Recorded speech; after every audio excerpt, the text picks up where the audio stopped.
అసలు ఒక విషయం చెప్పండి. ఆడపిల్లలమైన మిమ్మల్ని, నన్ను, మన తల్లిదండ్రులు, వారి ముందు తరాల తల్లిదండ్రులు చదివించారు కదండి. అంటే 3, 4, 5 తరాల ముందు నుంచి ఆడపిల్ల బయటకు వెళ్తే ఎత్తుకుపోవడాలు, ఇతర దుర్మార్గాలు జరిగే అవకాశాలు తగ్గిపోబట్టే కదా. ఈ భయం నెమ్మది నెమ్మదిగా పోతూ ఒక తరం ఆడపిల్లలు అక్షరాలు నేర్చుకోవడం వరకు పరిమితమైతే, ఆ తరువాత తరాలు 5వ క్లాసు, స్కూల్ ఫైనలు, డిగ్రీలు, మన వంతు వచ్చేసరికి మనం మన ఆడపిల్లలను మగపిల్లలతో సమానంగానే ఆంక్షలు సడలించి చదివించేస్తున్నాం కదండి. ఒక్క విషయం మాత్రం జ్ఞాపకం పెట్టుకోవాలి. శక్తి స్వరూపిణి, కుటుంబ వ్యవస్థకు మూలం, వాల్యూస్కి ప్రతినిధి అయిన స్త్రీ ప్రాచీన భారతం నుంచి మారలేదు. వాళ్లకు కెపాసిటీ ఉంది కాబట్టే మనం చదివించడం, వాళ్ళు రాణించడం జరుగుతుంది కదండి. అలాంటప్పుడు వివాహ వ్యవస్థలో ఈరోజు ఇన్ని భయాలు ఎందుకు చోటు చేసుకుంటున్నాయి అని తెలుసుకోవడానికి సమాజం, వ్యవస్థ, తల్లిదండ్రులు, ఆడపిల్లలు, మగపిల్లల మనస్సులలోకి మనం పరకాయ ప్రవేశం చేసి వారి భావాలకు ఒక భాషనిద్దామా అండి? నమస్కారం అండి. ఇందిరాస్ కిచెన్ అండ్ లివింగ్కి సాదరాహ్వానం. ఎలా ఉన్నారండి అందరూ? పరకాయ ప్రవేశం చేసే ముందు సిచ్యుయేషన్స్ను బర్డ్స్ ఐ వ్యూ అంటే ఆకాశంలో సుదూరం నుంచి చూస్తే నేను పైన చెప్పిన ప్రతి వాళ్ళు అంటే సమాజం నుంచి ఇండివిడ్యువల్ వరకు తన చుట్టూ బరిగీసుకొని ఇదే నా ప్రపంచం, ఇలాగే ఉంటాం అనే ఎంబార్గో క్రియేట్ చేసుకున్నట్లుగానే కనిపిస్తోందండి. ఫ్రీ ఫ్లో ఆఫ్ కమ్యూనికేషన్ లేకపోతే ఈ సిస్టమ్స్, సబ్ సిస్టమ్స్ మధ్యలో కనెక్టివిటీ లేక కలెక్టివ్ అప్రోచ్కి తావే ఉండదండి. దీనితో నేను అనేది అందలం ఎక్కి, నేను అంటే నా ఫిజికల్ సెల్ఫ్ అండ్ తాత్కాలిక ఎమోషనల్ ఇంపల్స్ మాత్రమే అనే భ్రమతో కోర్ అండ్ ఎథికల్ వాల్యూస్ కూడా ఉంటాయి, అవే మనకి చివరంట ఇండివిడ్యువాలిటీకి నిర్వచనాలు అనే విషయం కూడా స్ఫురణకు రావట్లేదు. సమాజం విషయానికి వస్తే భారతీయ జీవన విధానం అంటే సమిష్టి జీవనం, ఉమ్మడి కుటుంబాలు, అందరూ కలిసి చేసుకునే పండుగలు, శుభమైన అశుభమైన కలిసి పంచుకోవడం కదండి. అయితే ప్రస్తుతం చదువులు, ఉద్యోగాలు, దూర తీరాలకు ప్రయాణాల మూలంగా వ్యక్తి సమిష్టిలోంచి విడిపోయి ఒంటరిగా ఆ ప్రాంతంలోనే, ఆ భాషలోనే, ఆ వాతావరణంలోనే నెగ్గుకు రావడంతో అభివృద్ధి వ్యక్తికే గాని తన సమాజానికి ఆపాదించే పరిస్థితే లేదండి. కాలం, శక్తి వనరులు తన జీవితాన్ని నెగ్గుకు రావడానికే సరిపోతున్నాయండి. దాంతో సమాజంలో ఒకడిని నేను అనే భావన ఉన్నా సమాజంలో రెస్పాన్సిబుల్ ఉనికి ఉండట్లేదు.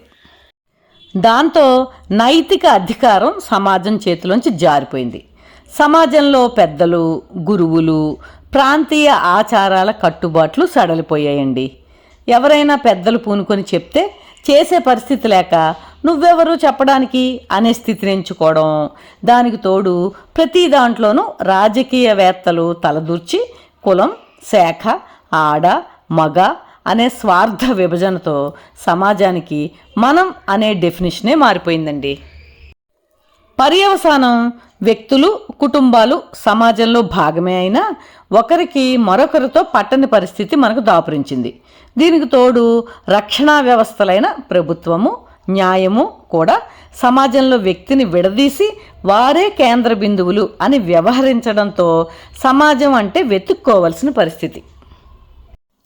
అసలు మన సబ్జెక్ట్ అయిన ఫ్యూచర్ ఆఫ్ ఇండియన్ మ్యారేజెస్కు ఈ సమాజానికి సంబంధం ఏంటండి? మ్యారేజెస్ అంటే వివాహాలు ఇద్దరి మధ్యన ఉన్న ఫ్యాసినేషన్తోనో, ఆకర్షణతోనో, ప్రేమ అనే తాత్కాలిక భావోద్వేగం వలన ముందుకు సాగవు కదండి. వివాహాలు సమాజం యొక్క అనేక విధాలైన సపోర్ట్ వల్లనే ముందుకు సాగాయి. అందుకనే దంపతుల మధ్య ఎమోషన్స్ ఓవర్లోడ్ అవ్వకుండా ఎప్పటికప్పుడు సమాజం వల్ల అడ్రస్ అవుతూ ఉండేవి. మనం ఒప్పుకున్నా ఒప్పుకోకపోయినా ఇదైతే నిజం కదా. కుటుంబాలు, సమాజము, దాంపత్య జీవితంలో వచ్చే ఒడిదుడుకులు, గొడవలు, ఆర్థిక కష్టాలు, చైల్డ్ కేర్ లాంటి అనేక డైలీ ఆస్పెక్ట్స్లోనూ తన బాధ్యతగా చేయూతనిస్తుంది. సమాజం, కుటుంబాలలో పెద్దలు భార్యాభర్తలు విభేదించినప్పుడు కోర్టులు, విడాకులు వరకు వెళ్లకుండా చాలా మటుకు పరిష్కరించి కాపురాలు నిలబెట్టేవారు. ఇవి ఏవీ లేనప్పుడు అన్ని దంపతులు ఇరువురే చూసుకునేటప్పుడు వారు ఒంటరి వారై చిన్న చిన్న విషయాలు కూడా భూతద్దంలో చూసుకుని పెద్ద పెద్ద నిర్ణయాలకు వెళ్ళిపోతున్నారండి.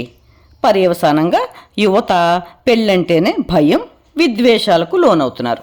కమ్యూనిటీ సాఫ్ట్ ప్రెషర్ లోపించడం వల్ల మ్యారేజెస్ ఫెయిల్యూర్ రేటు, విడాకులు ఎక్కువైపోతున్నాయి.